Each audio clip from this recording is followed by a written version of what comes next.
স্বাস্থ্য দপ্তরে ডেপুটেশন দেয় সারা ভারত গণতান্ত্রিক নারী সমিতির প্রতিনিধিরা। তারা অভিযোগ করেন, রাজ্য সরকারের সাম্প্রতিক এক সিদ্ধান্তে চূড়ান্ত বিশৃঙ্খল পরিস্থিতি দেখা দিয়েছে স্বাস্থ্য ব্যবস্থায়।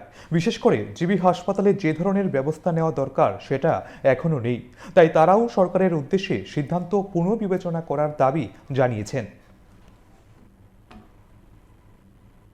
রাজ্য সরকারের একটি সিদ্ধান্তের পরিপ্রেক্ষিতে স্বাস্থ্য পরিষেবায় একটা বিশৃঙ্খল পরিবেশ তৈরি হয়েছে।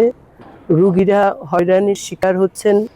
ডিবিতে চূড়ান্ত ধরনের ব্যবস্থাপনায় যে ধরনের সঙ্গতি থাকা প্রয়োজন তা নেই। ফলে আমরা স্বাস্থ্য অধিকর্তার নিকট আমাদের ৭ দফা দাবি আমরা তুলে ধরেছি।